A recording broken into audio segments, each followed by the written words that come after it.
최근에 어떤 대표님은 사업용 신용카드 등록 안 하고 쓰면 안 돼 이렇게 또 물어보시는 경우가 있었는데요. 부가세 폭탄, 소득세 폭탄이 되어버리는 겁니다.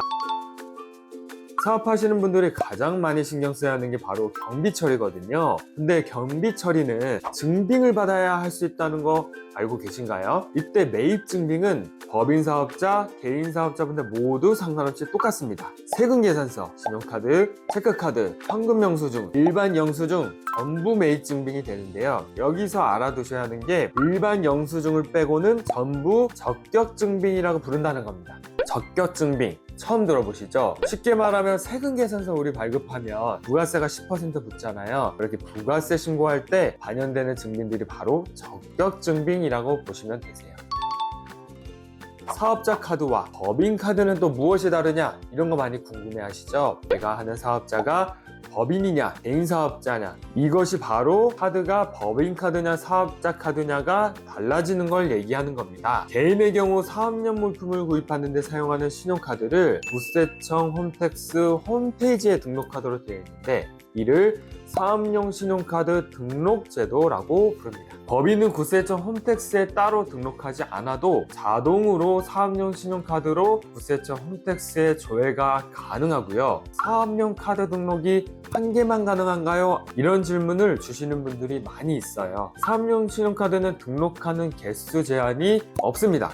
대신 모든 카드를 사업용 신용카드로 등록할 수 있는 건 아닌데요. 사업용 신용카드로 등록 가능한 카드는 대표자 또는 기업 명의의 신용카드, 체크카드, 기명식, 충정식 선물카드가 사업용 신용카드로 등록할 수가 있습니다. 또 다른 질문으로 신용카드 말고 체크카드도 등록이 가능한가요? 라고 질문을 주시는 분들도 꽤 있으신데요. 결론부터 말씀드리면 체크카드도 이름만 조금 다를 뿐이지 사업용 신용카드로 그대로 쓸 수가 있다는 겁니다. 경험이 있으신 분들은 잘 아시겠지만 설립한 지 얼마 되지 않은 법인 사업자나 개인 사업자도 신용도가 좋지 않은 경우에는 신용카드 한도가 얼마 나오지 않아서 체크카드로만 사용하시는 분들도 꽤 많이 계십니다. 최근에 어떤 대표님은 사업용 신용카드 등록 안 하고 그냥 쓰면 안 돼 이렇게 또 물어보시는 경우가 있었는데요. 개인 사업자인 경우 대표님 명의 카드를 가급적 전부 사업용 신용카드로 등록하실 것을 추천드립니다. 대표님이 사업용 신용카드를 쓰시다가 7월 정도에 카드를 분실을 하신 거예요. 그래서 카드를 재발급을 받았는데 대표님이 이게 자동으로 등록되는지 아시고 세무사무소에 전달을 하지 않아 주신 거죠. 그렇기 때문에 7월부터 12월까지 이 카드 내역이 전부 빠져버린 거죠. 부가세 폭탄, 소득세 폭탄이 되어버리는 겁니다. 이렇게 만약 카드 등록이 안 되어 있던 기간이 있다면 카드사 홈페이지나 콜센터를 통해 개인 사업자용 이용 내역을 이메일이나 엑셀 형태로 다운받아 전달해 주셔야 이 세금 신고 내역이 반영할 수가 있기 때문에 카드가 추가되거나 변경되는 경우에는 꼭 전달해 주셔야 된다는 것을 기억하시면 좋을 것 같습니다.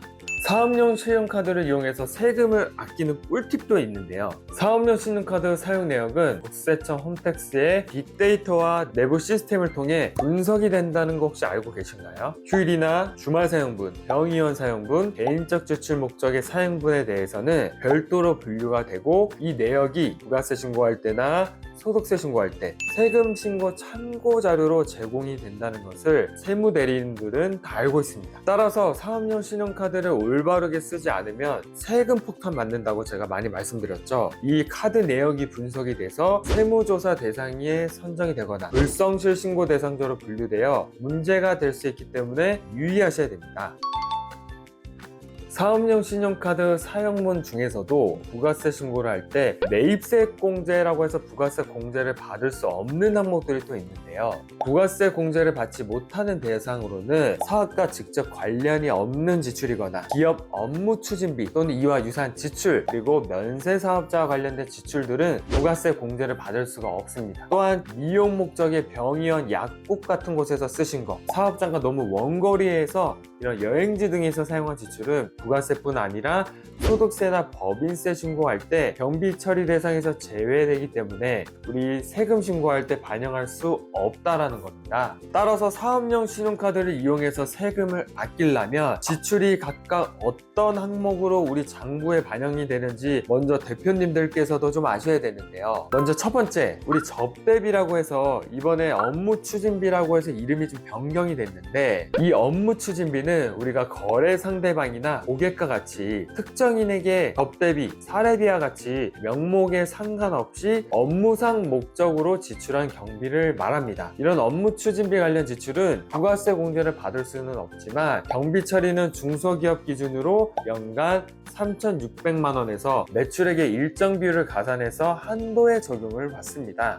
두 번째는 광고 선정비라고 부르고, 세 번째는 소모품비, 네 번째는 복리후생비입니다. 불특정 다수인에게 회사를 홍보하기 위해 지출한 경비인 사업 관련 소모성 물품들을 구입하기 위해 지출한 경비를 소모품비, 복리후생비는 직원이 있는 사업장에서 업무 추진비와 다르게 직원에 대한 식대, 간식비, 그와 비슷하게 복리후생 목적으로 지출한 경비를 의미하는데, 사업과 관련된 지출이기 때문에 부가세 공제도 받을 수가 있고 경비 처리도 한도 제한 없이 가능하다는 점이 업무 추진비랑 차이점이라고 보실 수 있을 것 같습니다. 그 외에도 지급수수료, 여비교통비 등 다양한 사업과 관련 지출이 있을 수가 있는데, 각각 부가세 공제 대상인지 아닌지, 경비 처리 대상인지 아닌지에 따라서 사업용 신용카드를 쓸 때 부가세 공제 대상이거나 경비 처리 대상인 항목으로 지출을 하시는 것이 굉장히 중요합니다. 경비 처리가 되거나 부가세 공제에 반영할 수 있는 주요 카드 지출 품목으로는 네이버페이나 카카오페이 같은 이런 페이 종류로 구입한 품목, 이니시스나 사이버 결제 같은 이런 결제 대행사를 이용해서 구입한 품목, 이마트나 코스트코, 홈플러스와 같이 대형 마트에서 구입한 품목, 쿠팡이나 지마켓과 같이 인터넷 쇼핑몰에서 구입한 품목 중에 사업과 관련된 지출이라면 사업용 신용카드 내역에서 우리가 부가세 공제나 지출 항목으로 반영해서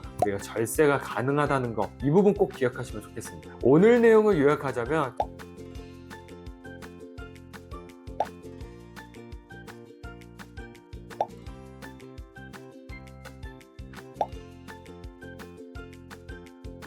이렇게 사업용 신용카드 잘 활용해서 세금 폭탄 맞지 않으시길 꼭 바라겠습니다. 감사합니다.